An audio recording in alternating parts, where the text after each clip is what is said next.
It's murder on the dance floor. But you better not kill the groove, DJ. Gonna burn this goddamn house right down. Saltburn is the third directing installment from writer, director and actor Emerald Fennell.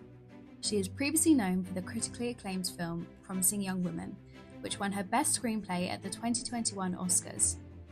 I was a big fan of this film when it initially came out. It felt fresh, cathartic and poignant. And overall, I just love a good revenge film. Saltburn, however, is a huge step up and really makes A Promising Young Woman look like a feature debut. It is twisted, sexy, and wickedly funny. Set in 2006, it follows Oliver, played by Barry Keoghan, a smart but lonely Oxford student who is unexpectedly befriended by his polar opposite, the beloved and charismatic Felix, played by Jacob Elordi. During the summer break, Felix invites Oliver to stay at his extravagant estate, Saltburn, and I won't reveal any more as this is a spoiler-free review. I will give on-screen warnings if I'm about to mention anything particularly revealing. This is the first installment of my new series, Worth the Cinema Trip, where I rate films, you guessed it, on whether I think they are worth the cinema trip. Ranging from, yes, it would be criminal not to view this on the big screen, not a masterpiece but makes for a fun cinema experience, sure if you fancy a cinema trip, but I'd personally wait for the streaming upload, and don't waste your money. Each of these rankings are of course my own subjective opinion and I am the biggest advocate of the cinema. It is my happy place, so please go see whatever you fancy and support your local cinemas. That being said, for me, Saltburn receives it would be criminal not to view this on the big screen. Firstly, I just want to say that this was such a fun film to experience in the cinema. I went to an evening showing on the opening weekend and it was packed. The audience was audibly gasping and laughing at both the funny and disturbing moments, and at certain parts, the cinema was completely silent and it was as if you could feel people physically cringing in their seats. And I think that to be able to get those kind of reactions out of a British audience is really a testament to Emerald's writing. Emerald's style shines through her script and the dialogue was witty and hilarious. It really kept the audience on their toes. Dead rallies, but daddy's old Teddy. It will not be for everyone. For example, it's one that you might not want to take the parents with you to see, but I personally would, just to see their reactions. I think that would be a lot of fun. The first thing that I noticed when the initial trailer dropped, and it's definitely something that is consistently present throughout the entire film, is how good it looked. Shot on 35mm film, it has an effective use of the 1.33:1 aspect ratio, which I think works well to capture the extent of the grand houses. The use of colour also really stood out to me and complemented the vibrant and at times questionable styles of the 2006 period that it's set in. The beauty of the film is really no surprise, however, when you consider the cinematographer is La La Land, Babylon and No Time to Die cinematographer Linus Sandgren. I hope I'm pronouncing that right. And I definitely noticed a lot of visual crossovers with Babylon in particular. The set design was also a big part of the look of the film, and all of these aspects combine to fully immerse you into Emerald's camp and extravagant world that she has built. I cannot fault any of the performances in this film.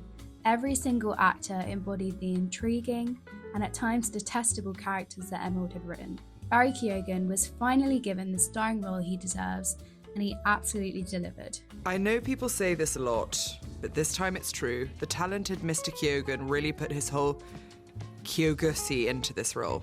I recently watched a Sundance Q&A with Emerald where she stated that one of the main reasons why she cast Barry was because he portrayed Oliver in a way that meant the closer you got to him as a character, the less you knew. And I think that that is an essential element for the film's overall storyline. And let's just say his performance really exposed the level of commitment he had for the role. Equally, Jacob Elordi offered a great supporting role with a compelling and surprisingly vulnerable performance.